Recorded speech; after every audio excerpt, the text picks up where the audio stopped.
So I'll start by going through Trello, as I normally do, which is the strat book.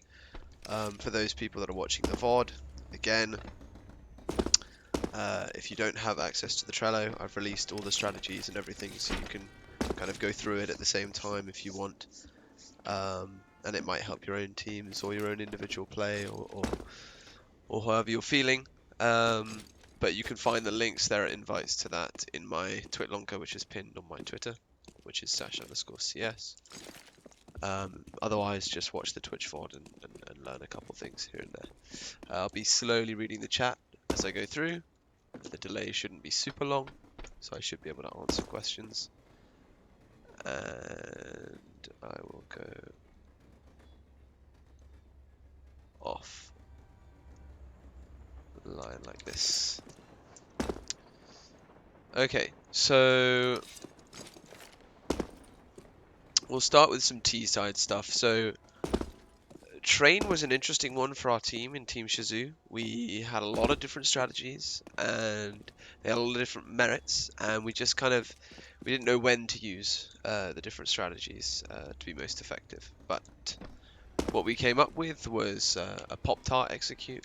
So effectively someone comes to this shader here. If your shader is on very low for your, well, shade detail, if it's on very low, the shadow will cut off like that, and you won't have the same shadow. So I've put my shadows on low. And then you can see this corner here. You come to the corner of the box like that, and just left click throw. What that is a nice left-hand side smoke. The reason that I use this left-hand side smoke instead of different left-hand side smokes, when there's like no tiny little gap there, is because it's fast. So I come out of spawn, I immediately jump onto here. From here, I immediately throw the left side bomb smoke. I jump up, and I flash twice out, and this is called Pop-Tart. And these two flashes, I really want to throw above Pop Dog, so I don't want to blind my teammates when they come out. So the two flashes that I throw is either aiming low, and my jump gets it just above this wall here, and I flash above Pop Dog, or I do a nice high jumping one, and that I'll often do when people are running out. So the first one might come slightly more in front of the Pop Dog like this, and then the second one will come a little bit higher like that. And that means that as your teammates run out, they're not going to be blinded by the second flash. And as they run out, top green's blind, red's blind, you know, sandwich, Olaf, the close E-box and the half walls around there are also going to be blind. Then an iteration of Pop-Tart. So this was actually 4 down Pop Dog takes Z control. So the idea of the strategy on the pistol round was that this is smoked off, everyone runs out on the flashes, and then you just take towards Z control, plant for Z, all the good stuff from there. But additionally, in previous iterations of this strategy, I've had teams help by coming up here, and maybe you throw a back green from here, or indeed from around here, I believe it was, like so. You could left click throw a smoke that I've obviously forgotten now, but that lands here towards Old Bomb. And that idea is that the smoke actually landed in the wrong place. It should land there. I don't remember the lineup. But that smoke just barely cuts off the other avenues of attack, and that help you plant for Z as well. And then obviously your Molotovs can come in, but I'll show you some more stuff. And then the final iteration of that is whether there's two of you. One of you can come here and throw a fast Z smoke. Very simple lineup. Jump throw. Again, the reason why we like that smoke is because it's fast as hell, and it's also not deep bloom, so people can't come running out of it. You know, on a pistol round or on a gun round, that's a nice Z smoke that's going to block them off. You've got clear vision of the people above, and you've got clear vision of the people running through the smoke, and that's what makes a good smoke on an execute for this kind of execute. Okay, so then we've got, similar to how we set up the rest of the stuff, we've got the safe round towards A. The safe round towards A is one supporting T main, then 2 of them are going to be picking team main, and that's just because I feel more comfortable when there's a trade for the AWPer. In case someone gets in the face of the AWPer, or the AWPer needs to use utility, for example, he wants to be able to keep out his AWP. He wants to be able to fight the enemies, while his teammate can throw the utility for him. And then the support for team main is really important. So if I throw a deep flash like this, I know that it's going to blind camera and Z extremely well, back green extremely well, but obviously it's going to blind my teammates as well. Whereas if I throw a nice shallow one like this, it's going to stun flash some things on A, but it's not going to fully blind them for any amount of time. So when I'm supporting for an AWPer, often the deep flash is the important one that comes in early, and that's because you can't blind your teammates if you throw it early enough. And then when you're trying to reposition your AWPer, this is what the support role is on the safe round A. The support role is then to throw some sort of stun flashes, and each time your AWPer wants to change an angle or change a position, he'll ask for a flash. So let's say he comes in and he wants to post up on back green. He knows that he could die to top red. So his rifler can kind of watch top red from around here. The rifler knows that he's not going to die to green because the AWPer's posted on green. Then if the AWPer wants to pick towards camera, he'll say, do a flash for me. Flash comes in, pick towards camera. Then he's holding towards camera. Then he'll say, flash for me again, pick towards here. You know, and slowly your AWPer can move in off of the flashes. Then you can rotate out the support. You can also get the guy who's supporting him in here to throw something high that can allow him to pick elsewhere. You know, you can bounce things off of different areas. You can even throw it up into this E-box where it bounces back. That's quite a nice one that I like to use. That's a nice one as well because they don't think that it's going to bounce back. And if you're an E-box, it goes above the blue. So you are going to get blinded by that if you are playing E-box. Then you've got the support play for the B player. So we used to use a smoke early on upper B, and that just mitigates anything from going wrong upper B. They cannot pick you upper B early round. And one person goes towards the B default. Then you come to the second dots back. So here's the first set of dots. Here's the second set of dots behind this sandbag insulation. You come to the second dots, and then you just aim on the dark line. You can also aim on the other dark line. I'll show you the difference. You can't really get it wrong. They land in nigh exact the same spot. Again, the position that I aim, I come to back here, and I aim on top of this dark line. Like so, left click throw. That's going to then allow your teammate who will be waiting like so to peek into lower. You can actually wallbang that wall if you've got a deagle or an AWP. With an AK you cannot. Okay? So don't waste time spamming that wall thinking that you're going to get a kill. And often it's meta for the 1B player, if it is 1B, to just jiggle down here, and as soon as he sees anything, he just throws the molly. Then he watches upper, and his AWPer can rotate in and take his lower for him just from here and post up. So that's our safe round. The idea is we've used a little bit too much utility than is perhaps desirable to take away the map control. And allow our teammates to get set up into a position where we can end up towards A. Then the actual A hit might come in, and at which point, you know, we go into the rest of the strategies. So the safe round is for people to live. We call it safe round, even though undeniably it is not inherently safe in a round. You know, the team A guys picking, the B guys are picking. You know, it's not a classic safe round. And then we've got a default standard, which is going towards B. So 2 of us go towards pop, myself and Ku. So we actually go down pop as quickly as possible. There's many ways of taking pop that we know. So, you know, the standard Molotovs where basically you can jump spot over pop like this and then you're not going to die. And then as soon as you see someone, you get scared that they're going to come and tase you up the ladder. And after you're content, you can then Molotov down into the close area of pop. And all you need to do is you need to cover this half of the pop. The other half of the pop, the doorway in the back corner, can be covered by the second Molotov. The second Molotov, you just come here and you aim like so. Left click throw. And again, that Molotov is going to burn into the back corner and cover the rest of Pop Dog. The downside is, do not throw that Molotov when Pop Dog is smoked. Some teams do it that they smoke the outside of Pop Dog and then sneak back in and kind of play around the smoke.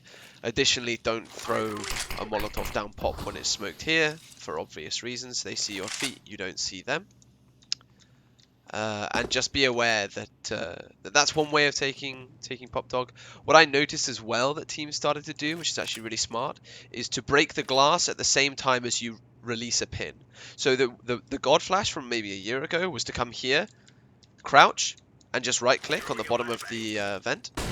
And that flash was nice because it popped sort of a perfect pop flash for anyone that was in the backup pop. And in the backup pop, the meta was to just sit back here and aim at crouch height.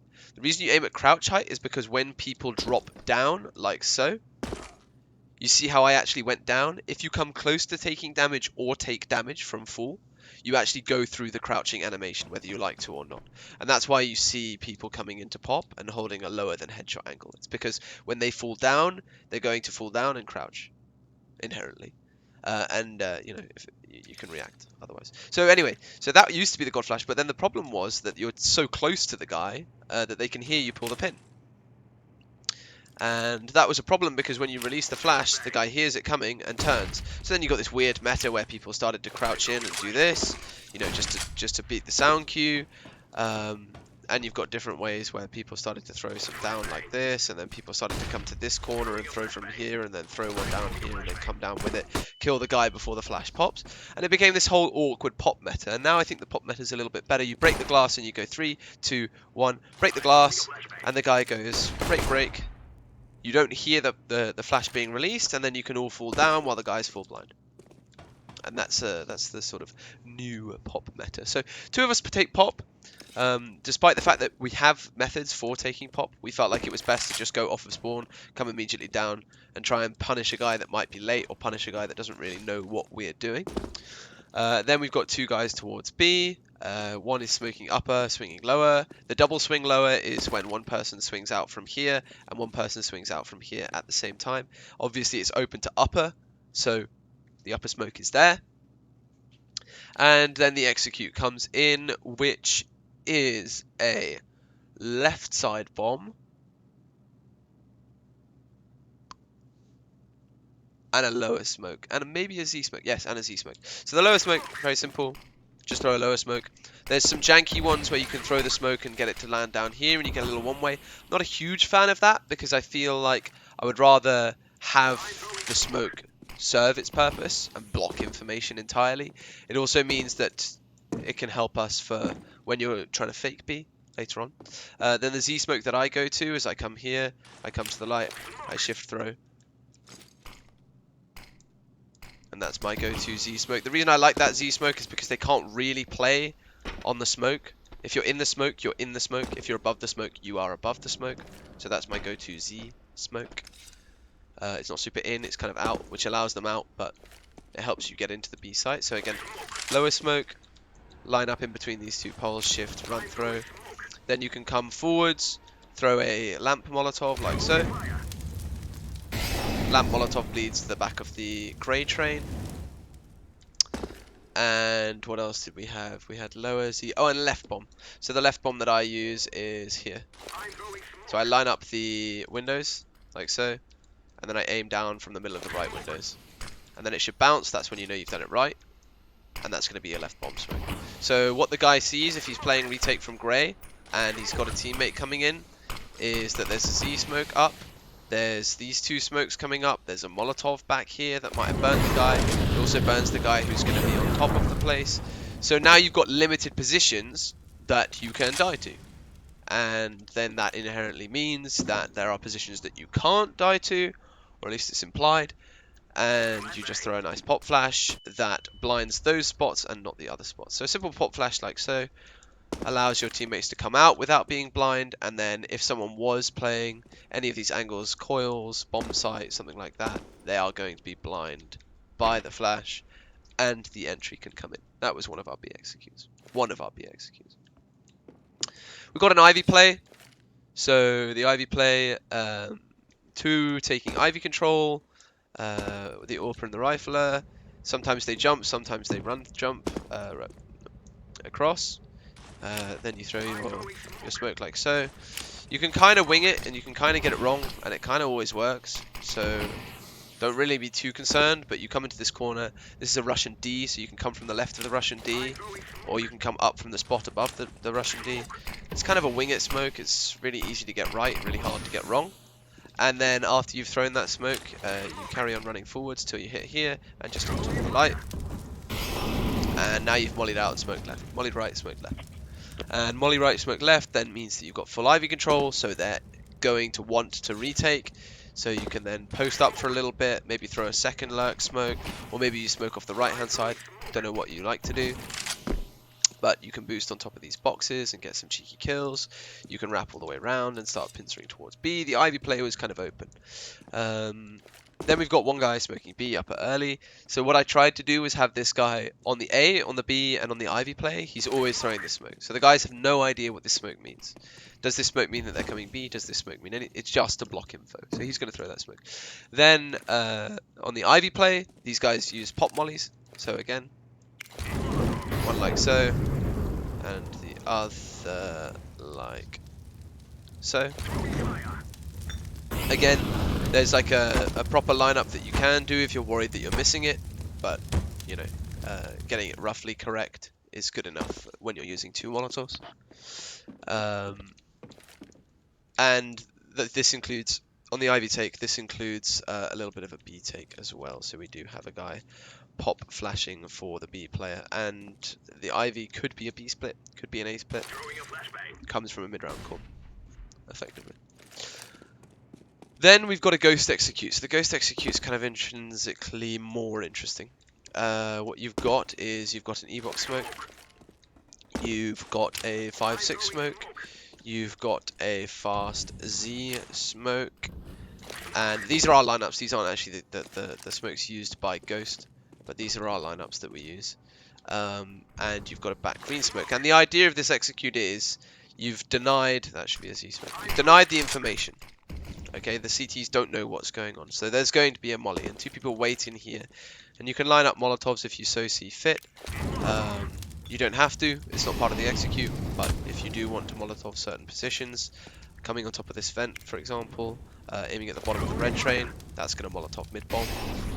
If you want to Molotov back bomb, you can do a run and jump in towards the 2. And then you're going to Molotov back bomb. And if you're really keen, like me, I try to hit the 2. And when you hit the 2, it lands on top and burns all the way around. And then obviously the camera Molotov through the 5-6 smoke is beneficial. So you can add all of those Molotovs if you want to any of your A executes. But on this Ghost execute, the idea is that one flash comes in from a teammate, pop flash over. Pop flash comes in, 2 guys start entering. Entry route is as follows: 2 guys run like this. 1 guy hugs the right train, 1 guy hugs the left train. Pop flash comes through. Pop flash bounces on top of red train from teammate like so. That is not the lineup. The lineup is from here, I believe. That is wrong. That is the right distance though. So he probably aims something like that. I don't know. Something around there. Point being, flash needs to come above red train like that. I'll ask Sigma how he actually throws it, but it's something like that. And 2 guys then come through this smoke, guns blazing. 1 clears right, the right guy clears right, the left guy clears left. And then you've got a smoke up from here into the next stage of the execute, where you can start wrapping the site. The Molotovs start to fade, you start to get the kills as the Z rotate comes through the Z smoke, etc, etc. You've got 1 guy that came towards pop, so I'll go through the POV. So Freshness used to come here. When he had a molly, he threw a molly like this. He would come up here, he would quickly throw the smoke as quickly as possible, throw the smoke. He would come to here, throw a flash down, come down. If he won the fight or lost the fight, it kind of made or lost the round. But then we would have myself, I would throw this smoke. I would start baiting flashes as if we were coming out early, so I'd throw 1, and then I'll throw a second one later. So I'll throw a second one later like that. 2 guys would wait in team main. They've got the option to smoke their mollies. 1 guy has already thrown the E-box smoke. 1 guy has thrown the Z smoke. Z smoke plays support flash, flashes teammates out, flashes teammates through. So 2 people run up, 1 person supporting, 1 person's pop. There is a 5th person, the person that threw the 5-6 smoke, that was me, that threw the early flashes. Often I'll spend time to molly back bomb, and then I might entry clear the top green fight, because top green fight is always a difficult fight to challenge, and then I might help the pop guy and wrap around the other side of the site so that there's a pincer maneuver going around this middle area of the site where we can then fight and clear the different angles. Additionally, when you're going into this kind of execute, there's so many smokes. Please start spamming smokes. So we would spam the smokes like this. I would come up to here. I would spam the back of the E-box in the close red. Often get a couple kills like that would tilt the teammates and tilt the enemies rather. Anyway, so that was our Ghost A execute. There's a video link so you can see how Ghost ran that execute. Pug out A main. So pug out A main was 3 smokes, maybe a 4th. So we've got 5, 6. We've got the E-box, we've got the Olof, we've got the Z, and we've also got the left-hand side bomb. And then there's invariant ways of throwing it else, you know, in different ways. You can throw it like this. There's a nice one where you can throw it like this. I think there's one where you come to the circle like this. And just left click throw it like that. You know, there's lots of different ways of throwing all these kinds of different smokes. But at the end of the day, if the smoke works, the smoke works. So use whatever you like. One that you might not have seen is the Olof smoke. So there's a better way to make it bloom slightly quicker, and you can tweak it slowly. But that denies full info if you've got that smoke, and that smoke. Those 3 are denying smokes. So when we're doing the denying smokes, this is a unique one. People stare at it. So you come out right towards E-box. Clear that. Keep swinging. Very important for your E-box smoke to be able to see that line of E-box. Otherwise you're going to get spammed through the smoke and you're going to be wondering where the fuck you're dying to. And it would be 2 right side, 1 top blue, and then 2 filling. So maybe we would do a 3-2 through pop. Maybe we'd do a 5 through T main. Maybe we'd do a 4-1 or a 1-4 or a 2-3. However split happened, depending on what we were doing, we would decide before the pug out who's going where. So are you going top blue? Are you going right side? How many are going right side? Who's going Olof? Is anyone going Olof? Maybe it's a Mac 10 and he wants to go through that smoke, pop onto the AWPer. Those kind of things are very useful. That was the kick them while they're down towards A. That's the pug strategy. The kick them while they're down towards B. If you have a rifle, you go out upper. If you have an SMG or worse, you go out lower. So this would be like a second round buy. Maybe 3 of you have AKs, you run upper. 2 of you have util, so you come lower. You throw these 2 smokes. You don't flash for your teammates. You're then going out lower with your SMGs, making sure that you listen to pop steps and flank. You come out, the upper guys come out as well. The upper guys have a job. They hug this right wall. They exclusively hug this right wall. They've never done anything but hug this right wall. They've seen a guy back bomb and they're still running and hugging the right wall because the kill isn't important if you're the first person. Making space is important if you're the first person. Second guy can come and kill. Third guy can come and trade out. And then once you've wrapped all the way into cloud, then you can start to clear this kind of area, the spindles, this area. And the rest of the pug may continue. What we also have is the bacon execute. So the bacon execute was a fun execute. Train is kind of a heavier execute map for us because it's difficult for you to be winning a round when you're the worst player on train. And on T side, there's a lot of CT favourable fights, there's a lack of T favourable fights, and it can kind of get a little bit demoralising. So we've got a lot of executes to back us up. But the bacon is the standard thing where someone throws a smoke here. Some guys walk and shift down the stairs. One guy throws this. One guy throws this. So that's just the same lineup as the left side, but I think it's a run throw angle, which I fucked up like that.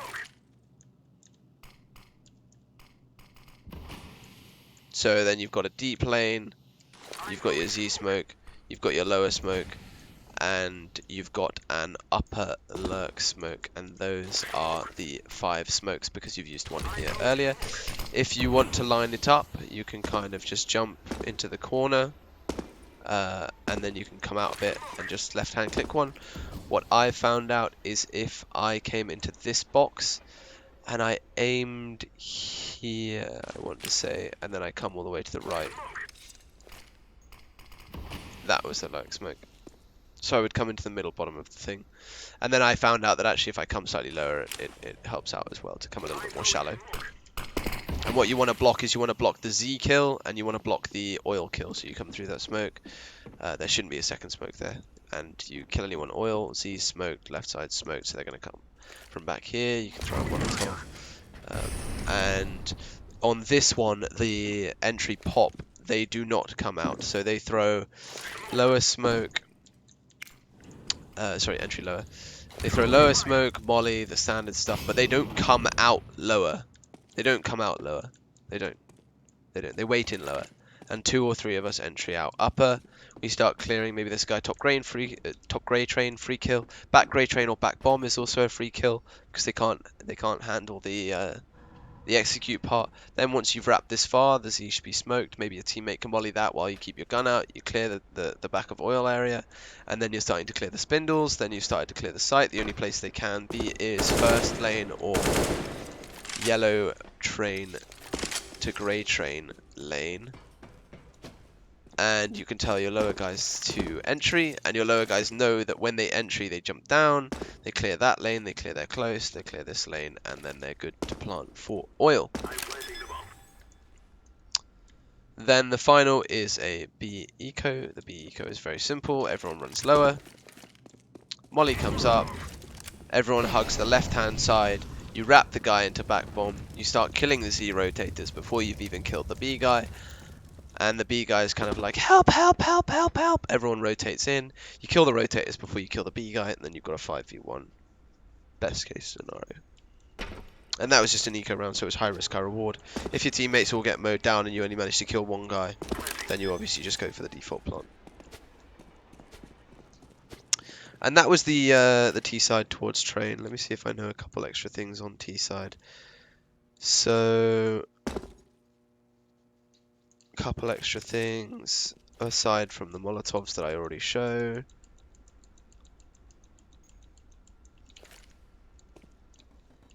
This was an execute that I used to use, was bomb train smokes. So the bomb train smokes were like this. So these two, if I am correct, is left and mid, or left and right, yeah, left and right. And then I needed a mid bomb smoke, and the mid bomb was here, I want to believe, but I probably have a better lineup for this now, but this should be the mid bomb. Yeah. So pairing all 3 of those smokes together, what you get is left bomb, someone else can throw mid bomb, someone else, sorry, right bomb, someone else can throw mid bomb, and from these 3 smokes, you should be able to get a bomb plant. There's no one ways, is the reason why you have the mid bomb, and you know that if you swing right E-box with these smokes, there's always going to be a slight gap. So entering out pop here, 2 guys come out pop with the same entry flashes as before. As soon as this guy throws his smoke on mid bomb, as soon as the smoke is thrown, he starts running to pop. And as soon as this guy throws his smoke, he starts running to T main. 1 flash comes above pop like this, 1 flash comes passively up like this. Then 2 of you are coming through, 1 of you is coming late towards pop dog. You guys are planting here. Let's say you plant underneath or on top of bomb train, whichever you do. What you guys know is you've learned these mollies. And you come to this here, and you just run forwards. Aim a little lower than that, but you come to this grey area. And your molly's going to bounce onto the bomb train. What you can also learn is this second line is what I want to believe. Second line up to the top, and then just as you kind of come out, you throw it, and then it goes on top. So if you plant it on top, you can molly from T main. Again, you come to this corner, which is where you are safe, and you can actually get this molly off almost as you come out. And you can Molotov the default and the back default. And then from the pop dog, the late player can throw this Molotov. So you've got cracks in the pavement, and in the middle of the cracks, there is a path of other cracks. I don't know what the fuck you call that. And you see this black line coming down this crate. you come into the middle of the white and just left click throw, and that's going to be a molly as well for the top and the back of the bomb train. So now you've got two separate positions that you can waste time with Molotovs, and then maybe once you've thrown that, you know that you've hit it, you come back, wait for the last pop dog player to line up his Molotov, come here, throw it like this, and you can really play a lot of time with those Molotovs. That's something we didn't use in our team. We didn't really like the bomb train smokes, and the bomb train smokes, in order to get out of team main, you needed a force smoke. So it kind of meant like the guys going towards pop couldn't come down pop super fast. It meant they threw a smoke like this, and there was this associated amount of risk with that strategy for potentially not much gain, because you know there's only so much that a bomb plant is worth, so to speak. I will find out who followed or did something later, but thank you, whoever it was, or whatever it was. Okay, so now I'll switch and I'll go through a little bit of CT side train, because I feel like the T side train aspect, especially going into pugs and stuff, is completely different to Team CS. So this was just kind of how we addressed our T side and our issues and stuff like that. So this is Foolish Mod 7. Thanks for following. Again, T-side in a pug is slightly different. You know, these smokes are probably the more important ones, is to throw 5-6 and E-box near to every round. And dare I say, there's a thing called conditioning, where you condition your opponents. What that is basically ticking off different things in game. So if you play train and you never go Ivy, you've not conditioned Ivy. They know you haven't gone Ivy. They can put one person to just spot the info.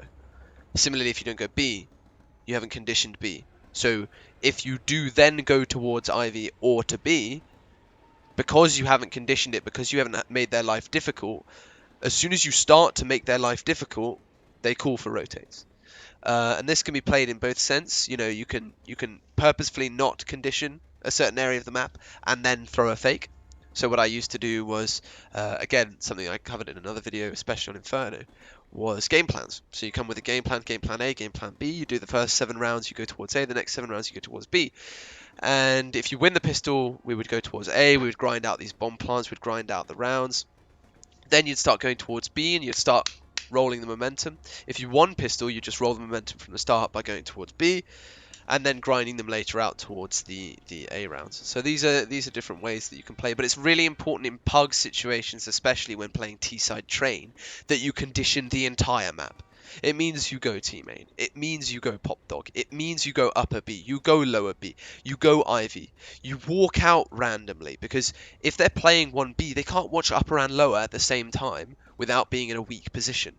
So if you need to condition that B guy, you can play super slowly into the round and just, you know, when that Russian guy in your team in a pug gets angry that you're not playing slow, it's because when you don't play slow, you don't have time to condition your opponents throughout all the other rounds. And because you're not giving yourself time to condition the opponents, it means that when you stop trolling, or when you stop ecoing, or when you've actually decided to focus up, it's too late. You haven't conditioned them in the past. You don't have time to condition them now.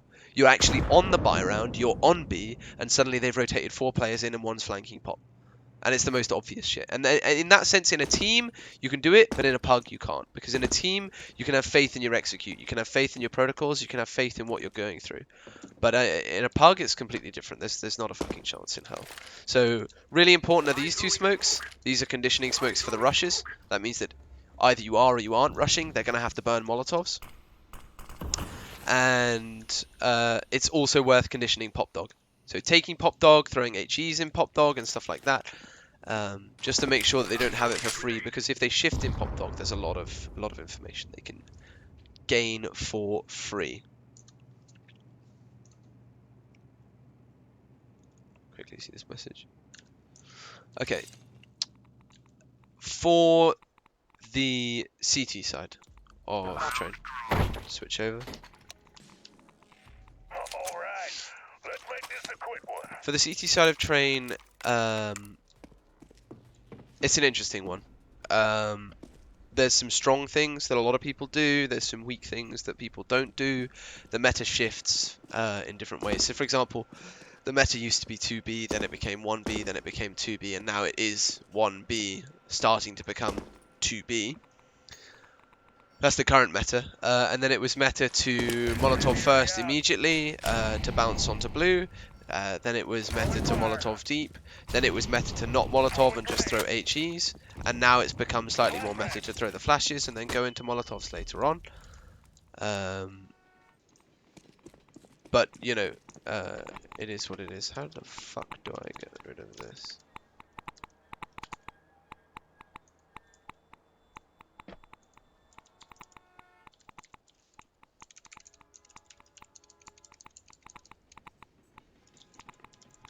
Okay, whatever. My FPS is kind of fixed, I guess.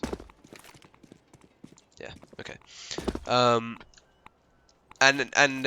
there's some really strong positions you can go to. So, for example, on the first gun round, when I know they're trying to roll the momentum and I know that they're going to come out team main, I go into heaven because I can hold the top blue swing, which is basically how shit gets out of control. If the guy gets out top blue, he can pick mid bomb, he can pick back green, camera, left side green, hell. He can pick anyone that's close. He can push up and take different angles. So top blue is like a momentum killer. You kill the top blue, you kill the momentum. Then you've got a nice angle over the smoke. So for example, if they do smoke here onto their E-box, you can often see over the smoke, especially when they're hugging the back wall. So what you'll see is that's about headshot height. So if you are in heaven, let's say you get an AUG or something so that you can zoom in and be slightly closer, they can come out and you can actually see them. You can spam it, you can hold their left side swing, you can even hold the pop dog swing to some extent. So I think I was going through this with JC Kicker a while ago, and I went through it with my team as well, but when you're taking A, if you're playing 3A, the 3 spots you need to watch is Pop Dog, T-Main, and Ivy. That's really simple. But if you have a 4th player, where should that 4th player go? And obviously it depends on the AWP, and it depends on the utility, and it depends on the scenario, blah, blah, blah, blah, blah. But I make a case for always being top green. I think the 4th player should always come top green because he can trade Pop Dog. He can trade the Pop Dog swing. He can trade the Pop Dog peaks. This is actually a headshot angle where you can see the head of the Pop Dog guy. He can trade the T-main swings. If they come out towards Olof, if they come out towards E-box, you can trade both of those. If they come out Ivy, you can trade that as well. So if you have an Ivy player, for example, who's playing Ivy, you can just kind of jiggle like this, and then you see a guy in Ivy, maybe you throw the Molotov, maybe you fall back, maybe you wait for the execute, use your utility or whatever. He takes first contact on Ivy. The green guy can then trade the Ivy kill. Maybe you have an AWPer playing all the way from back here, or he can be playing here, a nice tighter angle. Maybe he's watching Pop Dog swing, and maybe you've got another AWPer from T-main, from Z posted into T-main, or you've got a different player somewhere else, you know, watching T-main. What that means is the top green guy can trade all of those spots. And if you don't like the setup where you're kind of caught off Ivy on the left-hand side if they smoke out, you can play a guy back red. Back red's sole purpose is to hold Ivy. Similarly, back bomb's whole purpose is to hold the Olof and sandwich. You've got the top green who watches the E-box and above. And you've got a left-hand side bomb AWPer who can just watch the pop swing. And he can kind of position to get this kind of pylon in the bomb site in the way of the majority of flashes. So he can just post up like this. And then especially if they throw bomb smokes without the middle bomb, it's like a field day. It's genuinely a dream. You get on top of this smoke immediately and you start playing it as a one-way, no one can see you. Same from the other side. It's the dream. No one can see you. Just get on top of the one-way. And let's say the back bomb who is watching this wants to get on top of that, then this guy can shift, the green guy can shift. You've got a lot of protocols that you can use that really work in your favor on that 4A setup. And it works with 3A, but I think the green player is that nail in the coffin. You know, if someone dies, the green guy can pick up the position and a rotation can be made. And then for the B stuff, okay, so as a solo B player myself, I'm amazing on A, don't get me wrong, but as a solo B player, the go-to smoke that I gimmick, I throw this smoke nigh to every round, or close to every round. Then I'll throw a flash, I'll listen to steps, make sure they don't just run down immediately. Then I'll jump, play the one way, see if the guy's up here facing me. Then I'll jump up here, see if the guy's facing here on me. Then I'll get around this corner, see if the guy's close. Then I'll line up like so, and then I'll put my crosshair here. And that means that if they swing, they can't see me from here and they can't see me from there. And if they swing out, it's a free kill, and then there's often 1 kill, and then you can kind of jiggle, try to get 2, maybe 3. And because you're so pushed up and the info comes so early, the time by which someone kills you, so let's say they kill you now, so 19, 18, 17, 16, they're down. So it takes them 3 seconds to get down. That means if you've got a Z player here, 9, 8, 7, 6 is exactly the same time. If they both react instantly, the Z player can pick before the lower guy is fully out. He picks as the lower guy jumps down. And similarly, the lower guy jumps down and tries to fight before the Z guy's posted up. So that's why I like pushing up. And that's assuming that the guy was here. You know, the guy might be back here. The guy might be fumbling. It might be reloading. You know, there might be some utility down or something.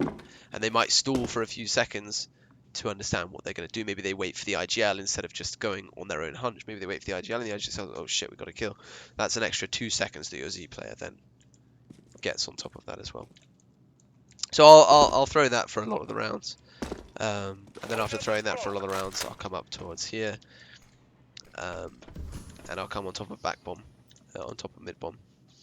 And I'll just post up on upper, and someone could come in, maybe rotate and help me later, but I'm just watching upper. If they come out lower, it's a complete gamble. If they come out lower, they come out lower. If they come out upper, I get the kills. If they come out lower, they can't see me. So occasionally in the middle of the round, I'll look around and just be like, you know, am I getting flanked from somewhere? Did I miss the guy coming out lower? And then if I really want, sometimes I stand in front when I know it's an execute heavy team. And then I might use some utility and get back in my spot. Additionally, the way to genuinely play it, and if I'm playing it in official, is to save most of my utility, but because I want to condition for future rounds, I'll throw the smoke, and I'll just play from lower. And this was Zipnik's fucking 6 years in a row for Astralis. He would just come here, and he would just take the fight. If they want to come down, he'll take the shots. If they want to come down early, he'll have the Molotov. He'll have teammates rotating in. He'll be able to HE here. He had a nice HE that went on to default from here. So if they're planting. And that's why back green started to become meta. And then if you do want to play top grey, or back grey, sorry. If you do want to come top grey, please make sure that you are aware that your shadow does cast a shadow. You do have a shadow. Your shadow can be seen here. Your shadow can be seen there. Your shadow can be seen over here. So naturally, if you come here, your shadow can't be seen. And if you come here, your shadow can't be seen. So if you are wanting to play super aggro and somewhere like this, I might do this for a pistol round, or like this for a pistol round if I've got a kit and a smoke. Might just take a couple shots, drop down, play towards back, take a couple shots, fall back if I can, take a couple shots with the USB. For the A players, again, like I covered slightly earlier, molly or flash, don't know what you want to do. Our team were heavy on the pop dog. I'll go into that in a second. But our team were heavy on the pop dog.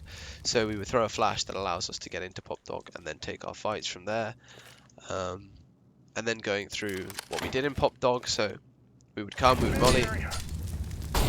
We like this molly because it burns them all the way into their corners, which means that they can't immediately throw utility to come back down. And then from the same corner, you left click, throw a smoke. Smoke comes up, you shift up the left-hand side of the ladder. As you shift up the left-hand side of the ladder, there's a huge gap here, and there's a huge gap here. And these are the gaps that you watch. And you wait, maybe you see some feet, and you might see someone.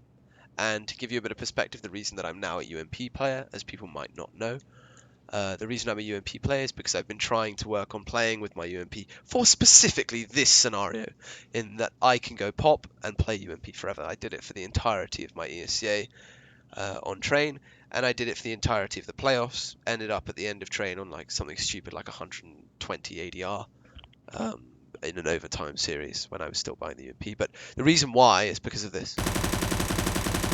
The accuracy on a ladder is a fucking joke. So for the MP7, for example, it's a little bit more random. It's okay, but the MP9, the most meta, it's a nightmare. You know, the 10th shot or something kills. Whereas with the UMP, close range, 4 bullets, it's going to kill the guy. So 1, 2, 3, 4, 5, 6, 7, 8, 1, 2, 3, 4, 5, 6, 7, 8, you're going to kill the guy. And often you might just catch his legs, And you can also, if you don't see anything, it's just spam there for 4 bullets, and you can hear through the smoke if you've hit someone's squishy body. And then what you can do, if you've still got utility and you still want to do something, you can throw an HE here, then they can't hear anything.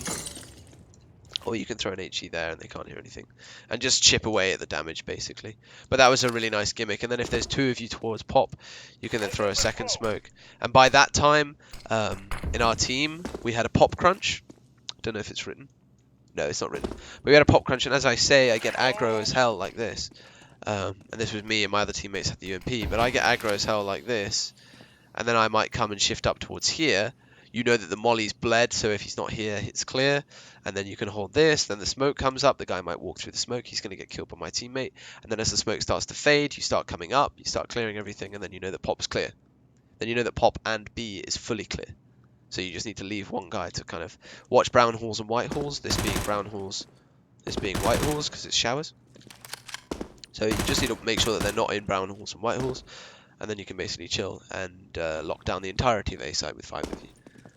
It also works really well when you fly up Pop Dog with a UMP. If you just come immediately up and you start to trade. If the second guy comes up and trades and the B guy comes up and trades, it's pretty fucking strong.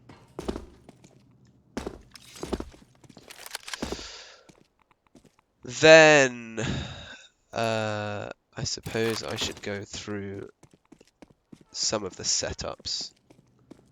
But before I go through some of the setups, I'll show you one more thing. If your AWP's struggling and not being able to get picks, boost him up onto here, and you see the guy on the pallets. So I'll shoot. If the guy's on the pallets, you can see his head and his chest and everything. And it's not an angle that people look for because they often watch this red area. And your AWP can really come out like onto this far corner. And I'll come as far as I can, or as far as I dare. So it's about there. So from about here, I can see the guy all the way left on the pallets. And if I'm an AWPer and I want to get a pick, I'm not going to be expecting the guy to just fucking appear from the right hand side. If I'm an AWPer picking top red, then I'm going to be posted on the top red angle. And you can catch people out in that sense. Couple flashes, useful flashes. Flashing for Ivy. I'm streaming. Flashing for Ivy as well. Both those flashes are decent as long as your guy's coming through the right hand side smoke. You can flash for yourself. As I say, you can jiggle like this. And if you jiggle just so that you see this corner, then as soon as you see the guy, you know he's in Ivy. And you can't be AWP'd by a guy deep Ivy. So you can jiggle like this, and I used to do this for, 30 rounds in a row. Because even if they know you're here, it's really hard for them to have the trigger discipline to like wait here, come to this position where they know you're going to jiggle, and then come and take the contact. So it's kind of difficult for them to know and adapt to that. And then you can just throw a molly or throw a smoke and anchor the rest of the Ivy. From team main, okay, so the Ivy player should come like this. Throw the molly immediately. And then from Ivy, you can actually see them if they're coming out. So if they're coming out, you want to fight that. And then if you get top blue, top green, back green, that kind of thing. Again, we've talked about how strong that setup is. To molly here is very important. And to note not to pick from here. Because if you pick from here, you're kind of open as a rifler. As an AWPer, you can do it, but I wouldn't recommend it as a rifler. And then a couple extra nuggets of knowledge. You come to the back of the shadow, left click throw, and that flash is going to blind anyone upper brown halls. So that's a really good flash for baiting and for letting your AWPer come up and pick after it. So the flash you throw when the guy's here, throw the flash, bang, pick, fall back with the man advantage. And another Ivy play is one guy runs through Ivy, throws one flash, throws a second flash. Okay, maybe he just left clicks it if you can't get it far enough, but he needs to throw 2 flashes like this. As he throws those 2 flashes, some guy's spamming the wall to block the footstep sound. Flashes once, flashes twice. So you go off of the third flash, go, and then the fourth flash helps support as well. And yes, you've used 4 flashes, but you also confirm 2 to 3 to 4 to 5 kills if they happen to be there. So that's actually our Ivy play. That's what we called let 'em out. So 2 of us play towards here. The guy on B plays the top B site gimmick because we don't have rotate spots, so he needs to be inside site getting 2 or 3 kills. And then Trem and Sigma are playing Bomb Train under Heaven Heaven. So let's say you've got an AWP and a Rifler. If the AWP is holding here, the Rifler is holding up here. But you can play any of these kind of like under Heaven, in Heaven, back bomb areas, just to make sure they don't absolutely rush you. But by nature of it, it's called let them out. You know, you let them out. Inside pop based on spawn. Run into pop. Pause at Ewoks if necessary. Use the pop utility with UMP. The reason that I like to use the UMP is also because Blue Shield economy, it's very important on train that you've got utility and that you get double AWPs out. It's very important that you get the AWPs out early enough that you can shut down the momentum. So as soon as you get the AWPs out, you can then, you know, relax a little bit more, and the UMP really helps for saving up money so that you can drop AWPs. And then when we go inside pop, maybe we boost the AWP up. It's what's written. The Ivy player comes towards here instead of having an Ivy player. And then we've got the crossfire, like I say, which is back top green, back red. Where's the other guy?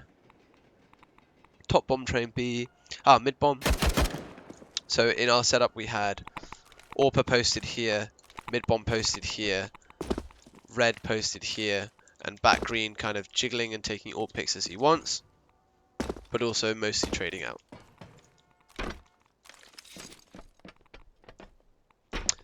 And then we had the kick 'em while they're down, which I covered. 2 of us running into pop, 1 of us pushing B, a guy mollying C, and the Ivy guy coming back, and he's like the insurance from back green. So like if it goes wrong when you're up against an eco, the back green guy just farms everyone. And I think that's a majority of D train. Let me just quickly tab out and take a look at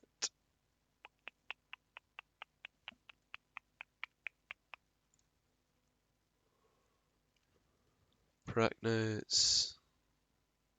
Okay, so there were a lot of different ideas from previous teams, but some of them included having this smoke, then being able to throw this smoke, and then what it does is if you throw the smoke perfectly, which I believe is like that, there is a slight gap and a slight gap, but it should be a small enough gap that allows you to actually wrap backlines. And this was helping the Ivy players, so you would come to the middle of the green boxes approximately, and you would smoke off the right side of Ivy. That is completely incorrect. Past the window. And you'd smoke off the right side of Ivy, and then just beware that the top green guy can see you as you come back line. Then you want to fight anyone that's come through the smokes, and you'd wrap towards B. And we also had a lot of pop splits that I didn't really go through. But the entry fragging routes are really important. When you come into a team, half the battle is the strategies. And the reason that I'm giving all of this out and I want people to learn it and know it is because it's the first step. And often people struggle with the first step because they think, not necessarily they themselves as the IGL, but their team and the IGL will always have doubts about their own strategies. And the reason I'm releasing these is because I can confirm that these strats do have success. Like, the strats themselves are useful in high level, low level, whatever, you know. The reason I know that is because we've scrimmed, not actually scrimmed, we went into Face It Pugs, we came up against like Mighty Max, Smooya, a couple other people, like proper good players, but in a pug setting. and these strats just dominated them. Like, they didn't stand a chance when we were sweating these strats. And that's the kind of thing you need. The whole purpose of running the strats is because you're coming up against people that are better than you. If you were just a better player, you would just play the favourable fights. You would just play as normal and you just pug out. And I think that's probably one of the weaknesses of the UK mentality, is that you always think that you're the better player, and you always think that you're going to hit the shot. You always think that I'm going to hit the headshot and I'm going to win the round. If you start to play more passive and smart and develop yourself as a player, you're going to learn a lot more from other people, but you're also going to put yourself in the position that you're going to be able to win a lot more of the rounds. And by that extension, using the strategies that I'm trying to give you and trying to open up to other people to use, by using these strategies and implementing them, that's only the first half of the battle. The second half of the battle is going through in-depth protocols of, if I do this in the strategy, what does that mean? What are they going to do? You know, and you have a think about it. Like, if I'm going to smoke B every single time, it's good and fine for me to say I'm going to fucking do it every single time. But what am I expecting the enemy team to do? Am I expecting them to run through? Am I expecting them to spam it? Should I wait? Are they going to just pop flash me and I'm going to be blind and not be able to hear and see what's going on? You know, how can I throw the smoke better? All these kind of different things are popping through my mind as I learn something from someone, you know? When I'm giving you this one way up here, you're going to think to yourself, you know, what if I throw it wrong? What if I've just aimed in the wrong place and the gap's a little bit too big here and the guy's going to see me? How should I react? How many players do I need? How can I adapt this to my team? You know, if I don't have an AWPer, how can it change to make a lot more sense? And so the second half is definitely entry routes and protocols and understanding exactly what you do. So for example, when we came up Pop Dog, I briefly mentioned it, but if we swung to the left side of E-Box, you can die. You can be seen from heaven and you can be seen from on top of the one-way. So you don't want to swing there. So your entry route has to come to the right. If your entry route comes to the right, what's the weakness? The weakness is that you get mowed down through a smoke. And top green. The guy top green can see over the smoke. So as you entry route, you know that if you go right, you're looking here. You know that if you look left, you're going to die, but you're going here and looking around here. Then you're getting a bit cheeky. You're probably going to have to lurk. You know, all these little things add up into these executes. And so, you know, depending on how you guys see fit and how you guys want to use the utility, it's all here in the VOD. But I think that's it, boys. That's the end of the stream. Let me know if you've got any questions. I can run through, and I'm going to start coaching people once I cover all the maps. But I'll start to run through more in depth of what you guys can gain and which parts of the strategies are probably more beneficial.